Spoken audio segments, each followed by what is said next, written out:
I think many will agree with me in saying that Earthbound, or Mother, is a fantastic role-playing game series. It's different, but it's different in a good way. It has a charm and feel that few games have or could even hope to create. And I can say without a doubt that Earthbound on the SNES is one of my top RPGs of all time.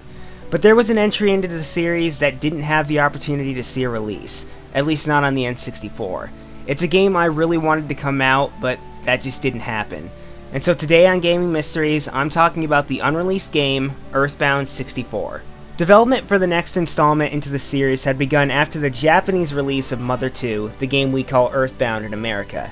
After a while, the game was moved to the 64 disk drive and given the name Mother 3: Forest of the Chimera in Japan. The subtitle of Forest of the Chimera had to be dropped due to copyright problems with use of the word chimera, so instead the title was intended to be Mother 3: Fall of the Pig King. Now, as I've said many times in the past, the 64 disk drive was a complete failure. As such, the project was cancelled and moved to the Nintendo 64. It was said to be one of the first 100 games to be released for the console, and it would use a 256 megabit cartridge, much like The Legend of Zelda: Ocarina of Time. Now, the game would use similar mechanics to other games in the Mother/Earthbound series. You would see your enemies beforehand on the field, battles would be seen from a first-person perspective, and the game would also make use of the Rumble Pack and would take roughly 60 hours to complete. The team also wanted to add some features to take full advantage of the 64 disk drive. Things like allowing the player to pick several character faces or create one with Mario Artist, which was in development for the 64 disk drive as well. The game was also supposed to make use of an internal clock so that the in-game time would match the player's time. Of course, as I said, the 64 disk drive failed, and it's unknown whether or not things like the internal clock would have stayed in the cartridge version. So what exactly happened to the game and what caused its eventual demise? Well, the development team ran into various problems while developing the game, mostly due to their inexperience with making 3D games and the difficulty for developing games for the N64's hardware. Although they had assistance from development tools and the Pokemon Stadium team was helping improve visuals for the game. Apparently, the high difficulty level of making this game made the team become demoralized at the thought of developing a Mother 4. eToy states that if the game was made for the Super Nintendo, it could have been finished and released much sooner. Now, the game was shown at Space World 1999 in playable form. It was later delayed and planned to be released on March 22, 2000.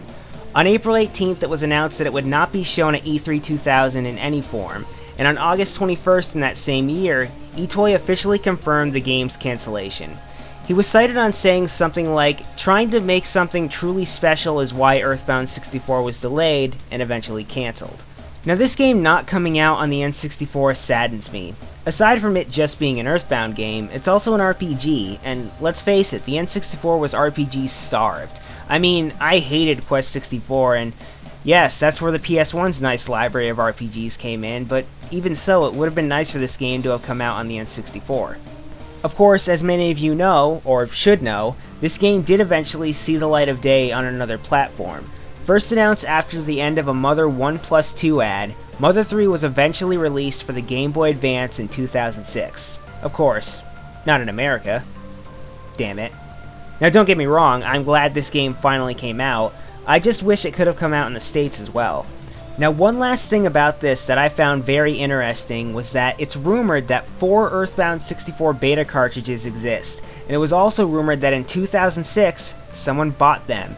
It's been said since then that while these were prototype cartridges, they were for other games, although this has not been confirmed to my knowledge. But that's Earthbound 64. It's sad that it never saw a release on the N64, or the 64 disk drive for that matter, because I feel like a lot of the elements that would have been incorporated into the game could have made it a truly amazing experience for its time. But at least the game finally saw a release on the Game Boy Advance. In Japan, yeah, I'm going to hold that grudge for a while. This has been Gaming Mysteries. Thanks for watching.